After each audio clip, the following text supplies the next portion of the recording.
Hello students, চলতরিতের গত দুটো class তোমরা যদি দেখে থাকো তার কন্টিনিউয়েশন এটা তৃতীয় ক্লাসটা।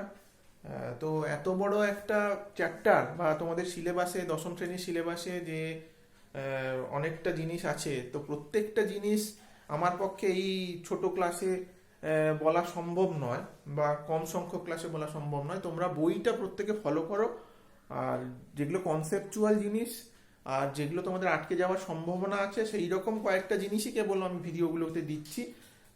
সেগুলো তোমরা বইটাকে কিন্তু ফলো করবে। এবার যদি কোনো বুঝতে অসুবিধা হয় তোমরা যেরকম হোয়াটসঅ্যাপে যোগাযোগ করছো যোগাযোগ করতে পারো। তো গতদিন আমরা যেখান পর্যন্ত পড়েছিলাম যে জুলের সূত্র পড়েছিলাম, তড়িৎ প্রবাহের তাপীয় ফলটা দেখেছিলাম। তো আজকে আমরা দেখবো তড়িৎ ক্ষমতা। তোমরা প্রত্যেকেই বাড়িতে যেসব বৈদ্যুতিক সামগ্রী ব্যবহার করো সেই বৈদ্যুতিক সামগ্রীর উপরে দেখবে ভালোভাবে দেখলে লেখা থাকে ভোল্ট আর ওয়াট বলে একটা জিনিস লেখা থাকে। তো এই ওয়াটটা কি, তড়িৎ ক্ষমতাটা কি? যেমন ধরো তোমার বাড়িতে একটা এসি ইনস্টল হবে, এসি বসানো হবে, তখন তোমার বাবা কি করলেন যে বাইরে থেকে একটা পারমিশন নিতে হলো। কেন পারমিশন নিতে হলো? না যে তোমাদের এসিটা যে বসবে তার ক্ষমতাটা অনেক বেশি, তাহলে সেই ক্ষমতা তড়িৎ যদি খরচ হয় হঠাৎ করে একটা ওই পরিমাণ তড়িৎ যদি তোমাদের বৈদ্যুতিক যে পোল আছে, খুঁটি আছে, সেই খুঁটি থেকে নিয়ে নেওয়া হয়, তাহলে ওখানে একটা তড়িতের ক্রাইসিস সৃষ্টি হতে পারে, ফলে অনেক রকম ধরনের প্রবলেম হতে পারে। সেই জন্য ওখানে আমরা কি করি, প্রথমে পারমিশন নিই। তাহলে সেই তড়িৎ ক্ষমতাটার উপর সেইটাই ব্যবহার করে যে কতটা তড়িৎ শক্তি ব্যয় হবে, কতটা সময়ের উপর। তো সেই তড়িৎ ক্ষমতাটা কি আমরা আজকে জেনে নেবো। তাহলে কোনো জিনিসের ক্ষমতা বলতে আমরা জানি কার্যক্ষমতা, শক্তি থেকে জানি ক্ষমতা মানে কি হয়, কাজ করার হারকে বলা হয়। কাজ কত কত একক সময় কত কাজ করতে পারে সেইটাকেই ক্ষমতা বলা হয়। তাহলে আমরা লিখেছি, দেখো ক্ষমতাকে যদি ডব্লিউ অক্ষর দিয়ে প্রকাশ করি তাহলে ক্ষমতা সমান বৈদ্যুতিক যে কৃতকার্য, সেই কৃতকার্য সময়। এখন বৈদ্যুতিক কৃতকার্যকে আমরা ভি ইন্টু কিউ, কিউ মানে টোটাল যে পরিমাণ চার্জ সঞ্চিত আছে, যে পরিমাণ চার্জ ব্যবহার হয় সেইটাকে কিউ যদি বলি, আর ভি মানে বিভব প্রভেদ, V into Q by T. আবার কিউ কে মোট আধানকে আমরা কি লিখতে পারি, আই ইন্টু টি, প্রবাহ মাত্রা ইন্টু সময়, কত সময় ধরে প্রবাহ মাত্রাটা হয়েছে। তাহলে এই টি আর এই টি ক্যান্সেল হয়ে যেতে পারে। তাহলে এই ক্যান্সেল হয়ে এখানে কি আসতে পারে, এখানে আসতে পারে তাহলে ভি ইন্টু আই। আবার ওহমের সূত্র অনুসারে ভি কে তুমি কি লিখতে পারো, আই আর লিখতে পারো, বা আই কে ভি বাই আর লিখতে পারো। সেরকম তাহলে কি হতে পারে, এটাকে আমরা লিখতে পারি যে আই স্কোয়ার আর বা বা আবার লিখতে পারি ভি স্কোয়ার বাই আর, এইভাবেও লিখতে পারি। তাহলে তড়িৎ ক্ষমতা, ক্ষমতা কি না, ক্ষমতা হচ্ছে বিভব প্রভেদ আর প্রবাহ মাত্রার গুণফলকেই আমরা সাধারণত ক্ষমতা বলে বলতে পারি। এবার ক্ষমতার ব্যবহারিক একক বা এসআই একক, এসআই এককটা ওয়াট। ওয়াট কাকে বলছে না, কোনো একটা বৈদ্যুতিক সামগ্রী যদি 1 সেকেন্ডে 1 জুল কাজ করতে পারে, মানে 1 জুল তড়িৎ ক্ষমতা ইউজ করে, তখন তাকে বলা হবে, তার ক্ষমতাকে বলা হবে 1 ওয়াট। তো এই ওয়াটটা খুব ছোট ইউনিট বলে আমরা কিলোওয়াট ব্যবহার করি। কিলোওয়াট মানে কি, কিলোওয়াট মানে 1000 ওয়াটকে 1 কিলোওয়াট বলা হয়, 10³ 1 কিলোওয়াট বলা হয়। তো সেই ধরনের একটা জিনিস তোমরা বইতে পড়লে আরো একটু ডিটেলসে পড়লে তোমাদের ধারণাটা ক্লিয়ার হবে। তো কিলোওয়াট পার ঘন্টা, কিলোওয়াট পার ঘন্টা মানে কিলোওয়াট মানে কি বললাম, 1000 ওয়াট। তাহলে 1000 ওয়াট ক্ষমতা সম্পন্ন কোনো যন্ত্র যদি 1 ঘন্টা ধরে চলে, তখন যে তড়িৎ শক্তিও খরচ করে তাকে বলা হয় কিলোওয়াট ঘন্টা। তো এটা বলার একটা কারণ কি না, আমাদের প্রত্যেকের বাড়িতে যে বিদ্যুৎ আছে সেই বিদ্যুতের যে আমরা খরচ করি সেই খরচ মাপার জন্য একটা দেখবে মিটার আছে। তো সেই মিটারটা মাপে যে ইউনিটে তাকে বলা হয় BOT unit, board of trade unit. ওই বোর্ড অফ ট্রেড ইউনিট আর কিছুই নয়, কিলোওয়াট পার ঘন্টা। মানে 1 কিলোওয়াট ক্ষমতা সম্পন্ন একটা যন্ত্র যদি 1 ঘন্টা ধরে চলে, তখন আমাদের ওই মিটারে 1 ইউনিট কারেন্ট ওঠে। আশা করি তোমাদের বলার চেষ্টা করলাম। এবার তোমরা নিজেরা একটু বইটা পড়ে নিও। এবার এই কিলোওয়াট থেকে ছোট ছোট আমাদের গাণিতিক সমস্যাগুলো যেগুলো দেয় সেগুলো খুবই সহজ, সেগুলো তোমরা বুঝতে পারবে। না বুঝতে পারলে যোগাযোগ করো, আশা করি বুঝতে পারবে। এরপর আমরা একটু ইন্টারেস্টিং বিষয়ে চলে যাব, তড়িৎ চুম্বকত্ব। তড়িৎ চুম্বকত্ব, চুম্বক তোমরা আগে কিছুটা জেনেছো, আবার তড়িৎ জানলে, চলতড়িতের বিষয়ে যতটা সম্ভব বলার চেষ্টা করলাম। এবার তড়িৎ চুম্বকত্ব। তড়িৎ চুম্বকত্বটা কি?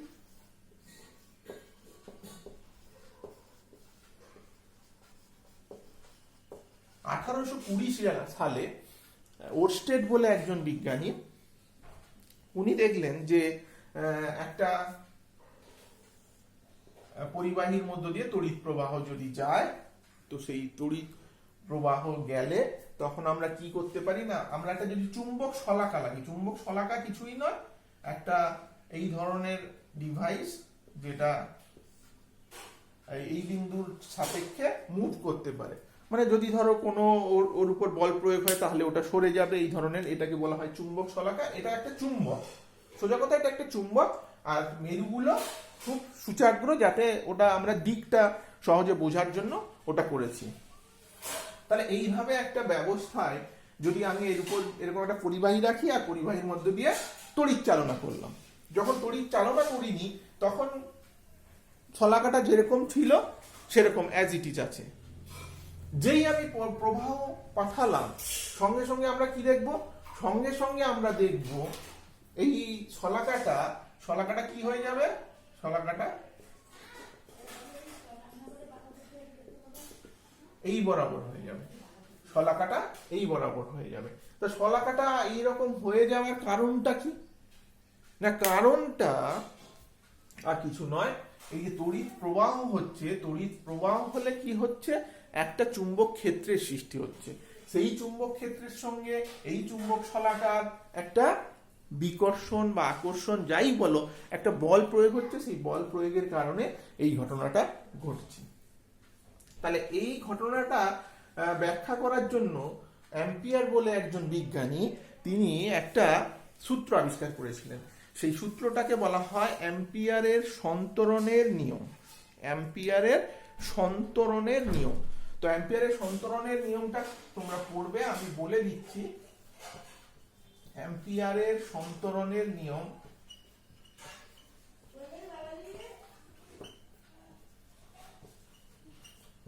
সন্তরণের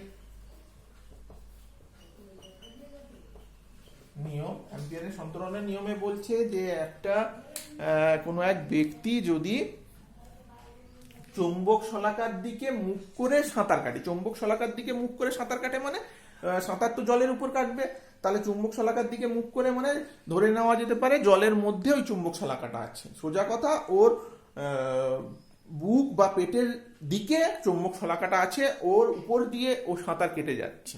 চুম্বক শলাকাটার দিকে মুখ করে সাঁতার কাটে এবং তার মাথা যেদিকে, সেই দিকে যদি তড়িৎ প্রবাহের দিক হয়, মানে ওই দিক দিয়েই তড়িৎ প্রবাহটা হচ্ছে, যেদিকে ও সাঁতার কাটছে সেই দিকেই তড়িৎটা আমরা পাঠাচ্ছি, তাহলে যে চুম্বক শলাকাটা আছে সেই চুম্বক শলাকার উত্তর মেরুটা কোন দিকে বিক্ষিপ্ত হবে, ওর বাম হাত বরাবর, ওর বাম হাত বরাবর।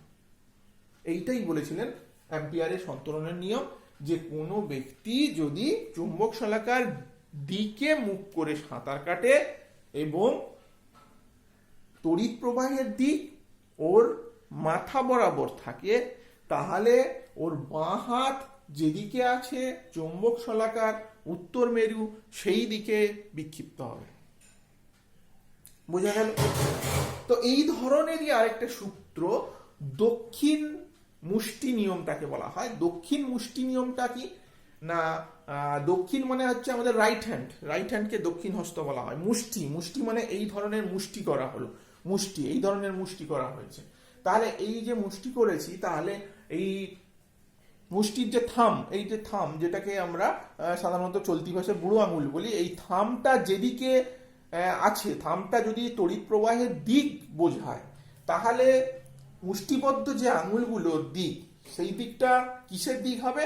চুম্বক বলরেখার দিক হবে। সেই দিকটা কিসের দিক হবে? চুম্বক বলরেখার দিক হবে। এইটাও একটা সূত্র আছে, এই সূত্রটাও তোমরা পড়বে।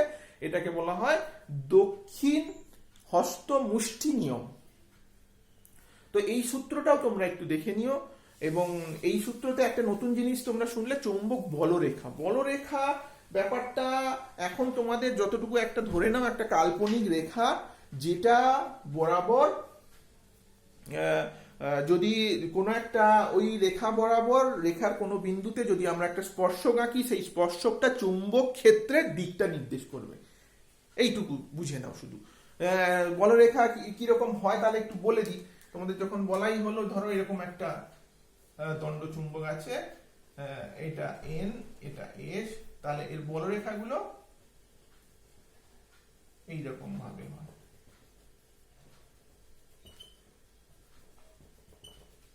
তো এই বলরেখা একে অপরকে কোনোদিন ছেদ করবে না। এটা আঁকা হচ্ছে বলে তোমরা বুঝবে, কোনো দিন একে অপরকে ছেদ করবে না। এটা একটা কাল্পনিক রেখা। তো এই রেখাটা কোনো বিন্দুতে স্পর্শক বরাবর ওটা চৌম্বক ক্ষেত্রের দিকটা নির্দেশ করবে। তো এইটা হয়ে গেল। তাহলে এটা আমরা কি দেখলাম না, একটা তড়িৎ প্রবাহ হলো, এবং চুম্বকের উপর তড়িৎ প্রবাহ কিভাবে কাজ করছে, চুম্বকের উপর তড়িৎ প্রবাহের ফল। এবার আমরা ঠিক উল্টো জিনিসটা দেখব, তড়িৎ প্রবাহের উপর চুম্বক ক্ষেত্রের ফল। আমরা অ্যাম্পিয়ারের সন্তরণের নিয়ম বা দক্ষিণ হস্ত মুষ্টি নিয়ম যেটা দেখলাম, সেটাই আমরা দেখেছিলাম চুম্বকের উপর তড়িৎ প্রবাহের ফল। এবার আমরা দেখব তড়িৎ প্রবাহের উপর চুম্বক ক্ষেত্রের ফল। ধরো দুটোই আছে, একটা তড়িৎ প্রবাহ আছে, একটা চুম্বক ক্ষেত্র আছে।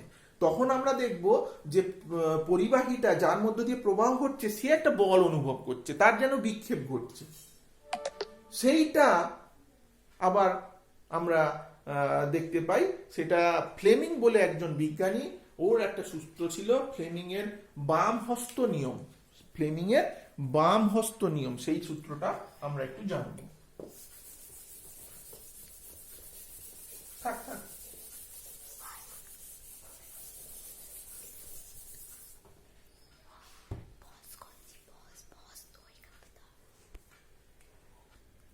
ফ্লেমিং এর বাম হস্ত নিয়ম। তাহলে ফ্লেমিং এর বাম হস্ত নিয়মটায় আমরা দেখব তড়িৎ পরিবাহীর উপর চৌম্বক ক্ষেত্রের প্রভাব। উনি বললেন কি, বাম হাতে 3টে আঙুল এই ধরনের, এটাকে বলা হয় তর্জনী, এটাকে মধ্যমা, এটা একটু আগে তোমাদের বলেছি থাম বা বৃদ্ধাঙ্গু।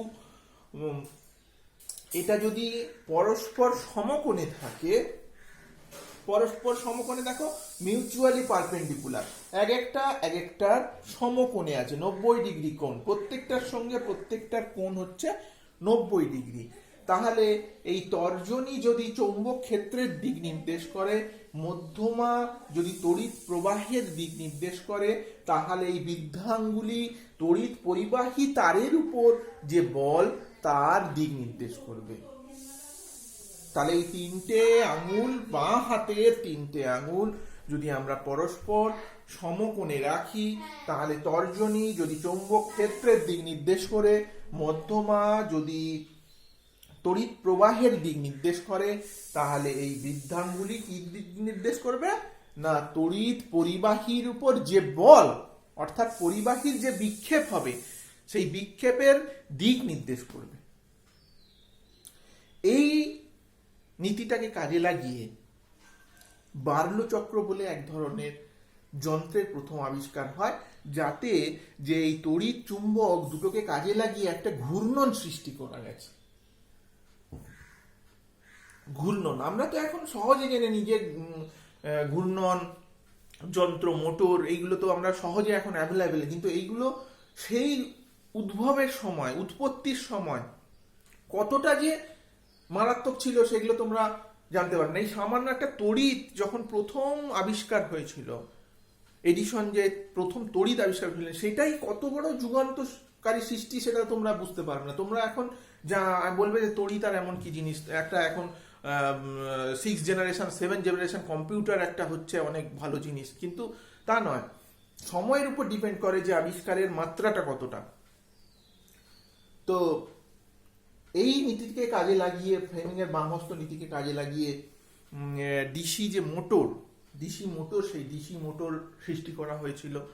ডিসি মোটরের যে ঘূর্ণন সেটা সৃষ্টি হয়েছিল ওই চুম্বকের ক্রিয়ার কারণে, চুম্বকের ক্রিয়া যে ফলটা দিচ্ছে সেই ফলটার কারণে। তো এই বাল্যচক্র আর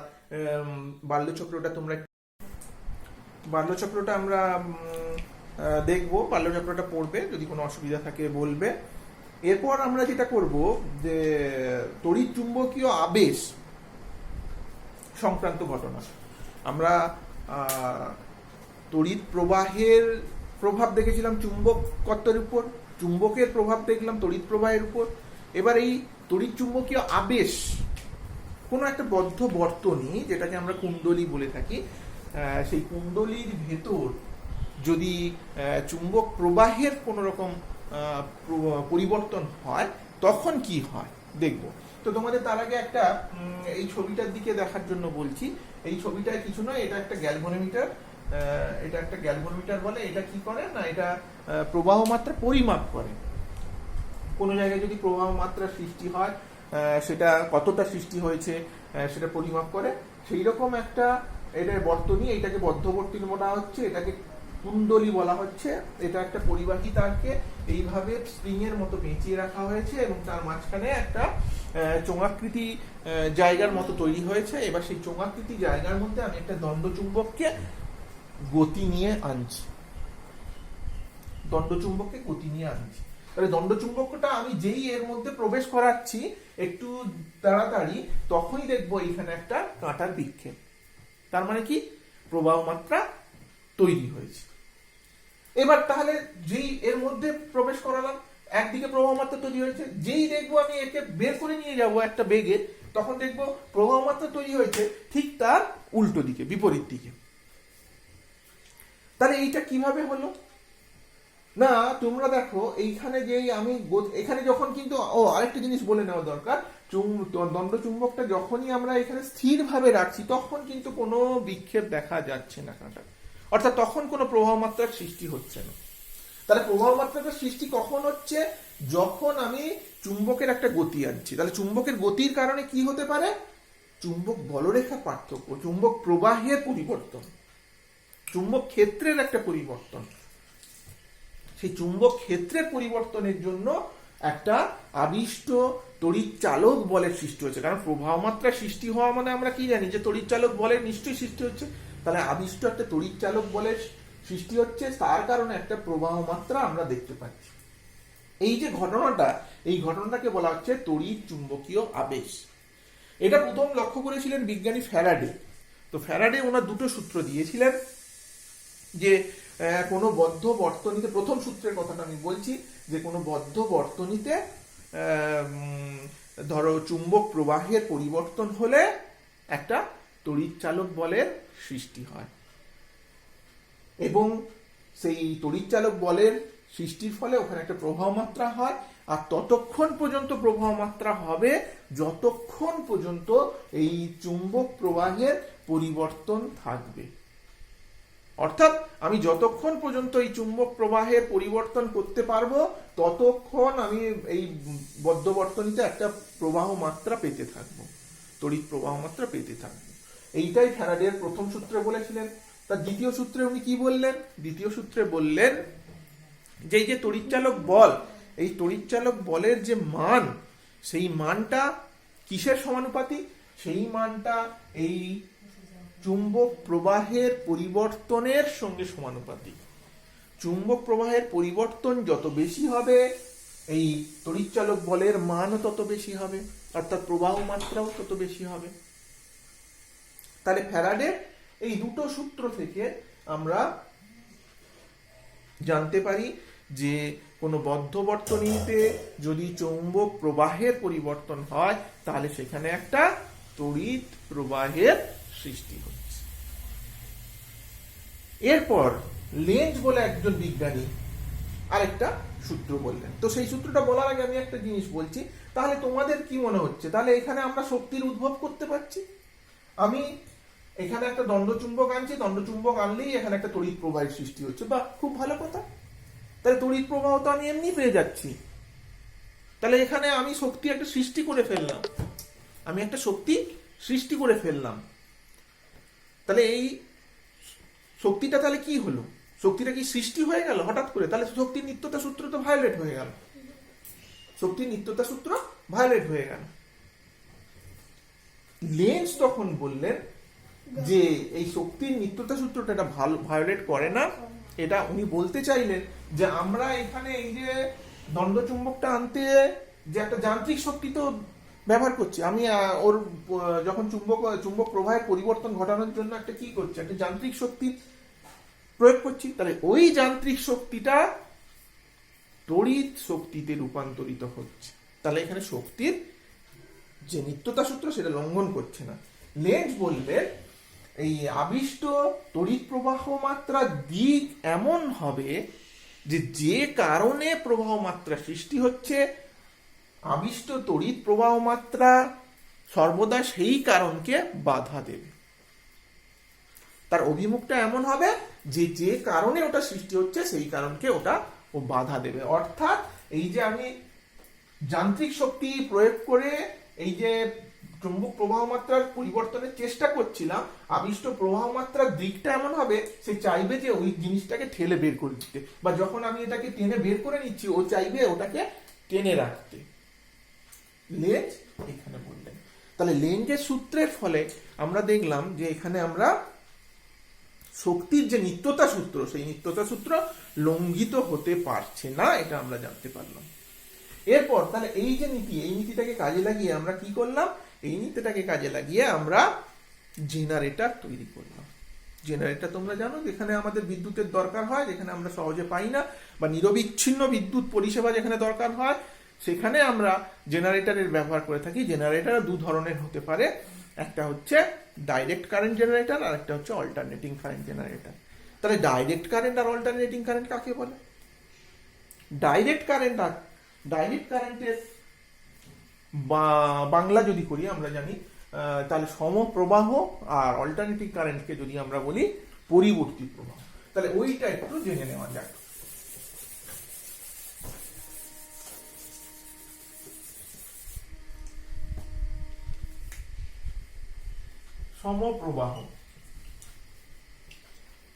সমপ্রবাহটা কিরকম না, আমরা যদি এরকম একটা গ্রাফ আঁকি, এদিকে যদি আমরা সময়ের সাথে ওর প্রবাহ মাত্রা আই এর একটা গ্রাফ আঁকি, তাহলে ওটা অনেকটা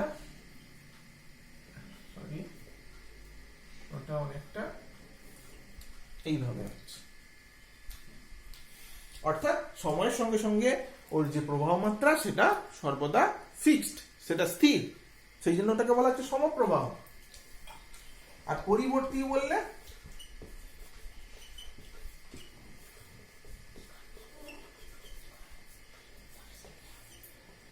এদিকে টি, এদিকে যদি আই হয়, তাহলে পরিবর্তী প্রবাহ এইরকম হয়। সময়ের সাথে সাথে ওটা পরিবর্তন হয়। অর্থাৎ কিভাবে পরিবর্তন হয় না, ঠিক অপোজিট হয়ে যায়। যেমন এই সময় যদি পরিবর্তী প্রবাহের দিক এদিকে থাকে, এই সময় এদিকে হয়ে যায়, তাহলে একদম অপোজিট হয়ে যায়। সেই জন্য এটাকে বলা হয় অল্টারনেটিং কারেন্ট। আমাদের বাড়িতে যে কারেন্টটা আসে সেটা হচ্ছে অল্টারনেটিং কারেন্ট।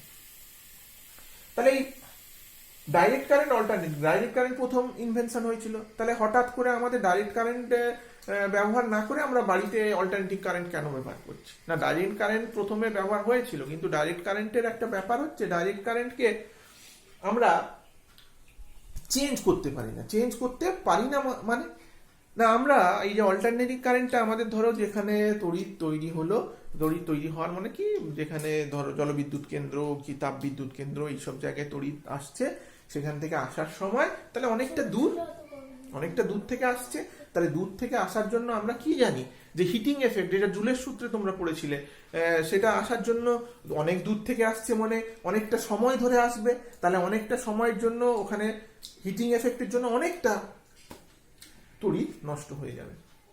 সেইটাকে আটকানোর জন্য আমরা অল্টারনেটিং কারেন্ট ব্যবহার করলাম। অল্টারনেটিং কারেন্টের একটা উপায় হচ্ছে, অল্টারনেটিং কারেন্টকে যদি আমরা স্টেপ আপ ট্রান্সফরমারের ইউজ করি, এটা তোমাদের অতটা জানার দরকার নেই, তোমরা শুধু এইটুকু জানো স্টেপ আপ ট্রান্সফরমার কি করে না, ওর প্রবাহ মাত্রাটাকে কমিয়ে দেয় আর বিভব প্রভেদটাকে অনেকটা বাড়িয়ে দেয়, মানে ভোল্টেজটাকে অনেকটা বাড়িয়ে দিল, বিভব প্রভেদ কমিয়ে দিল। এই জন্য যেটাকে বলা হয় high tension line. High tension লাইনের মাধ্যমে অনেক দূর থেকে আমাদের বাড়ির অনেক কাছাকাছি একটা স্টেশনে চলে এলো, তাহলে আমাদের কি হলো, আমাদের যে তড়িৎটা নষ্ট হচ্ছিল সেটা অনেক কম নষ্ট হবে। এরপর কি করা হলো, ওকে স্টেপ ডাউন করা হলো। স্টেপ ডাউন করলে কেন, আমরা কি জানি, আমরা জানি জুলের সূত্র H=I²RT। তাহলে এই যে আইটাকে যদি আমরা কম করতে পারি তাহলে এই হিটিং এফেক্টটা কম হবে। তাহলে স্টেপ আপ ট্রান্সফরমারে এই আইটাকে আমরা কমিয়ে দিয়েছিলাম। আবার কি করলাম, এবার স্টেপ ডাউন ট্রান্সফরমার করলাম। স্টেপ ডাউন ট্রান্সফরমারে কি করবে, ভোল্টেজটাকে কমিয়ে দেবে কিন্তু প্রবাহ মাত্রাটাকে আমাদের বাড়ির মোটামুটি যেটা দরকার সেটা করে দেবে। ভোল্টেজ আমাদের বাড়ির কত দরকার হয়, 220 থেকে 250 ভোল্ট, এই ধরনের একটা করে দেবে। তাহলে এইভাবে আমি কি করলাম, এইটাকে কম করে দিলাম, তাহলে আমার তড়িৎটা অনেক ক্ষতিটা কম হলো। এই জন্য আমরা পরিবর্তী প্রবাহটা আমাদের বাড়িতে ব্যবহার করে থাকি। এরপর বাড়িতে আরেক ধরনের ব্যাপার যেটা বলার দরকার, সেটা হচ্ছে আমাদের বাড়িতে যে সমবায়টা থাকে সেটা কি সমবায়, সেটা হচ্ছে সমান্তরাল সমবায়। কারণ আমাদের বাড়িতে আমরা যেটা ব্যবহার করে থাকি, বাড়িতে আমরা একটা সুইচ দিয়ে একটা মাত্র বৈদ্যুতিক সামগ্রীকে অপারেট করি। যেমন ধরো এরকম একটা বর্তনী আছে, এখানে একটা আলো আছে, আবার একটা বর্তনী আছে, এখানে একটা ফ্যান আছে, এইভাবে বর্তনীটা চলতে পারে। তাহলে এখানে আমরা যদি একটা সুইচ লাগানোর চেষ্টা করি, এখানে একটা সুইচ দিয়ে দিতে পারি, এখানে একটা সুইচ দিয়ে দিতে পারি, তাহলে প্রত্যেকটা সুইচ আলাদা আলাদা ভাবে কাজ করছে।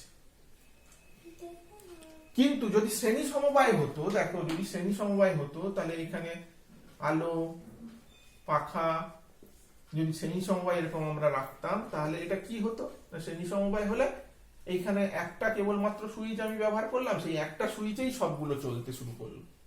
কিন্তু সেটা কি আমাদের বাড়ির ক্ষেত্রে হয়, সেটা আমাদের বাড়ির ক্ষেত্রে হয় না। আমরা প্রত্যেকটা আলাদা আলাদা পয়েন্ট আলাদা আলাদা সুইচ দিয়ে ব্যবহার করে থাকি। তাহলে এই ধরনের সমবায় কেবলমাত্র কি ক্ষেত্রে ঘটে থাকে, এই ধরনের সমবায় কেবলমাত্র সমান্তরাল সমবায়ের ক্ষেত্রে আমরা পেতে পারি। সেই জন্য বাড়ির যে সমবায় সেটা হচ্ছে সমান্তরাল সমবায়। আর কিছু ধরনের তোমাদের বাড়ির ক্ষেত্রে যেমন ফিউজ তার বা মেন সুইচ বা ধরো 3 ধরনের যে তার থাকে, যে মেন তার বা লাইট তার, নিউট্রাল তার এবং আর্থিং তার, তাদের রংটা কি হয়, মানে আন্তর্জাতিক মত অনুযায়ী তাদের রংটা কি হওয়া উচিত, এগুলো তোমাদের বইতেই তোমরা পড়বে। বই পড়ে এগুলো তো বোঝানোর মতো কিছু নেই, এগুলো জাস্ট ইনফরমেশন মনে রাখা। এগুলো তোমরা বইতে পড়বে, বইতে পড়লেই আশা করি তোমরা বুঝতে পারবে। তাহলে যেটা বলার সেটা হচ্ছে মেন যে থিওরিয়ামগুলো বা যে থিওরিগুলো তোমাদের বোঝার কিছুটা অসুবিধা হতে পারে, সেইটা আমি ক্লিয়ার করার চেষ্টা করছি আমার ভিডিওতে। কিন্তু তোমাদের সঙ্গে সঙ্গে বইটা পড়তে হবে। বইটা পড়ে যদি কোনো অসুবিধা হয় তাহলে আমাকে যোগাযোগ যেরকম করছো, হোয়াটসঅ্যাপে তোমরা যোগাযোগ করছো, সেটা করতে পারো।